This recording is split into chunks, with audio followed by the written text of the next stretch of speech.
जय गुरु जी। कल रात को ना मुझे विज़न आई कि हम सारी संगत हैं एंड गुरु जी सारी संगत को कहीं लेके जा रहे हैं और सब संगत के हाथ में थाल है और थाल जो है ना वो शीशे के हैं इतने बड़े बड़े और उसके अंदर ड्राई फ्रूट है। किसी के थाल में बादाम है, किसी के काजू हैं, किसी के किशमिश हैं, किसी के नारियल हैं कटे हुए और किसी के थाल में पॉपकॉर्न्स हैं। पूरा ऊपर ऐसे ऐसे पहाड़ से सजा होता है ना थाल, ऐसे है और सारे लेते जा रहे हैं। तो मैं कह रही हूँ गुरुजी हम कहाँ जा रहे हैं, ये कहाँ लेके जा रहे हो? और गाड़ी की डिक्कियों में से थाल निकल रहे हैं। मतलब जो जाता है वो डिक्की में से थाल निकालता है और आगे जाते आगे ना एक बहुत बड़ा जैसे हरिद्वार में गंगा है इस टाइप का है, पर मैं कह रही हूँ हरिद्वार है, मेरे मुंह से निकला भी हरिद्वार है, लेकिन मुझे मालूम नहीं वो जगह कौन सी है। मैं बिल्कुल क्लियर देखती हूँ। तो गुरुजी सारी संगत को खड़ा करते हैं और कहते हैं चलो तूने इतनी सोल फ्री कराई हैं, किसी संगत को बोलते हैं। और हाँ, एक थाल है उसमें पिस्ता है एंड तूने इतनी संगत मतलब सोल्स फ्री कराई हैं। अब ये सारी सोल्स हैं, इसके पास जितने बादाम है ना वो हर बादाम एक सोल है और उसको अब जमुना जी में बहाना है ताकि उनको मुक्ति मिल जाए। तो ऐसे करके सब अपना अपना थाल उस जमुना जी में ऐसे मतलब डालते हैं जैसे गड़वी से जल डालते हैं और वो अंदर जाता जा रहा है। तो मैं कह रही हूँ ये क्या है?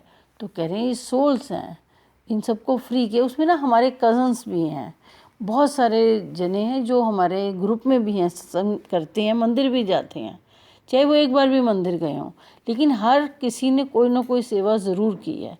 तो अब समय आ गया है कि सोल्स बहुत फ्री की हैं इन दिनों में गुरुजी ने। हम स्काइप पे सत्संग कर रहे हैं, वहाँ भी बड़ी सारी सोल्स आ जाती हैं और मुझे जितनी भी सोल्स हैं वो ज़्यादातर चेहरे के साथ नज़र आती हैं ताकि मैं सत्संग सुना सकूं, सबको क्लियर कर सकूं कि ये किसकी सोल है, पता चल जाता है। कुछ कईयों की इतने बड़े बड़े पुराने पर मैं तो नहीं जानती, पर जब गुरुजी वो सोल्स को वो विदा करते हैं तो उन्हें वो ड्राई फ्रूट खिला मतलब बना देते हैं। तो मैं कहती हूँ कि जब हम परसों स्काइप पे सत्संग कर रहे थे तो वो मुझे भूख लगी थी, रोस्ट्रेस आई थी, तो मैंने कहा था गुरुजी भूख लगी है। तो उन्होंने कहा कि ये प्रसाद खा लो।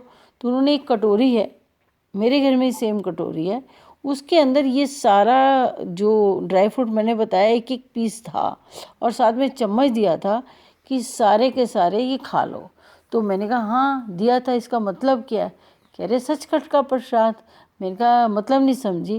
कहते जब सोल्स फ्री हो जाएंगी तो यही जो ड्राई फ्रूट है वही तो सचखंड का प्रसाद है, वही तो तुम्हें दे रहा हूँ मैं कि अब खा लो,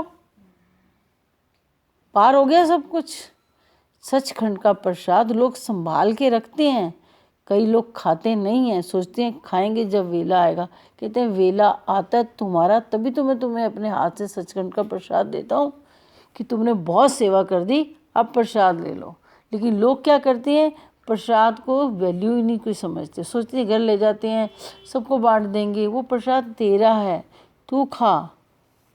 तो मैं कहती हूँ हैराम आप कैसी कैसी सेवा संगत से लेते हो, मेरे को तो समझ ही नहीं आ रही। कहते तूने क्या करना है, जो तूने देखा वो सबको बताना है। मैं भाव से तुझे बता रहा हूँ, तू भाव से संगत को बता रही है। जो संगत मान रही है कि ये भक्ति है और ये सत्संग है और वो आगे जाना चाहती है वो तो समझ जाएगी। जिनके अभी कर्म नहीं कटे ना तो उसे समझ आएगी, ना वो सोचेगी ये भक्ति है, ना उसे तो ये ड्राई फ्रूट ही नज़र आएगा ना। ये ड्राई फ्रूट कब बना, ये ब्लेसिंग्स होती हैं, तभी तो इस सचखंड का प्रसाद होता है। इतनी सेवा करने के बाद तो तुम्हारे हाथ में आया है, सबको थोड़ी दे देता हूँ मैं। सबको जब लंगर खाने का पता चल जाता है कि लंगर की वैल्यू क्या है तो मैं वही लंगर विजन्स में खिलाता हूँ कि अब मैं इसे प्योर करता जाऊँ और प्योर करूँ ताकि आगे जाए। जिसे पीछे मुड़ने की आदत नहीं होती ना उसे ये प्रसाद दे दे के आगे लेके जाता हूँ। तो आगे जितनी जल्दी जाएगा उतनी पिछली सोल्स कितने जिस रास्ते से वो निकलेगा वो सब फ्री हो जाएंगे। यही है संगत। क्या है संगत? एक प्योर गुरु जी का बनाया हुआ बंदा है, उन्होंने बनाया है। वो जिस रास्ते निकलेगा सब ठीक हो जाएगा। लोग कह देते हैं गुरु मेरे अंदर आ गया। अरे जब तुम्हें आर पार नज़र आने लग गया इतनी प्योरिटी के बाद गुरु ही नज़र आएगा तो तुम यही कहोगे ना गुरु मेरे अंदर है। जब आईने में शक्ल देखोगे तो आपकी तो नज़र आएगी। जब अंदर गुरु है तो गुरु की रिफ्लेक्शन ही तुम्हारे ऊपर है। और तुम कहते हो गुरु सिर्फ मेरे अंदर है, नहीं, गुरु उन सब के अंदर है जो संगत प्योर है। और उसकी सेवा क्या है, और संगत लेके आए और आगे लेके जाए। तो मैं कहती हूँ हाय राम, कितना मुश्किल है ना गुरु जी ये सब बातें। तो कहते हैं हमें थोड़ी थाल पकड़ा दी है संगत को, मैंने ये कर रहे हैं सेवा तो फटाफट बता तो दूं, अब पूर्ण प्रसाद भी ले लो, पूर्ण आहुति भी दे दो। अब जो सोल चली गई, फ्री हो गई, उससे तुम्हारा कोई नाता नहीं है। उसका नाता सिर्फ उससे है जिसने उसको फ्री किया है। वो उसको ब्लेसिंग्स देगा। उसके रिश्ते नाते सब जल गए, ख़त्म हो गए, कम्युनिकेशन ग्राउंड में सब फिनिश हो गया। अब उसका अपना एक जर्नी है।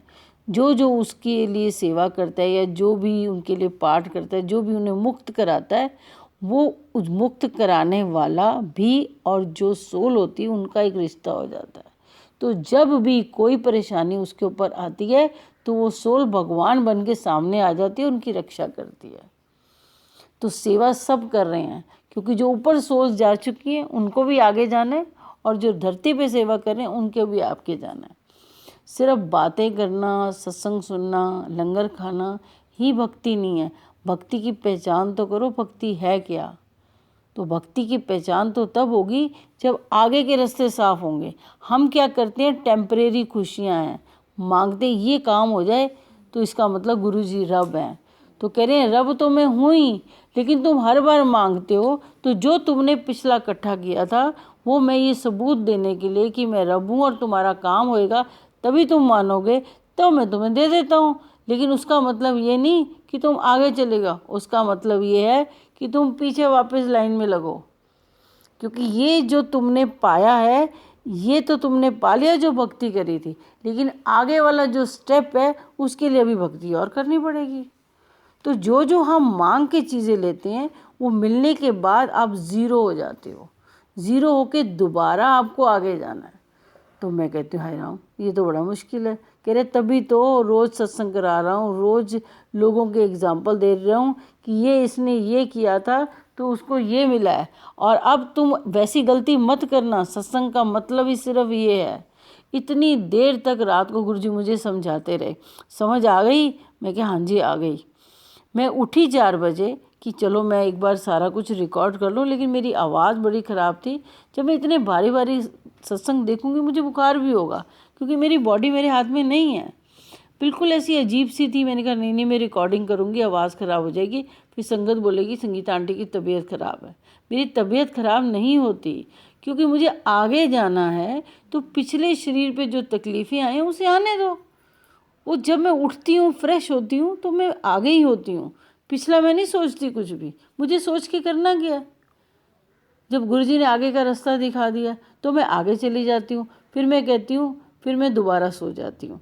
मैं कहती हूँ अच्छा मैं बाद में रिकॉर्डिंग कर लूँगी, आपकी बातें मुझे समझ आ गई हैं, पर आप एक बार ज़रा सा दोबारा बता दो गुरुजी, मुझसे कोई गलती ना हो जाए।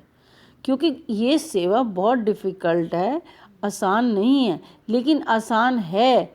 अगर हम गुरु ने हमारी बाजू पकड़ी है तो आसान ही है। सिर्फ रास्ता ही तो दिखाना है हमने सबको। उसमें मैंने कोई अपने लिए थोड़ी कुछ मांगा है। अगर हम बात बात में अपने लिए हर चीज़ मांगना शुरू कर देंगे तो जो भक्ति आपने करी है वो बेकार है। आप वापस ही जाओगे ना।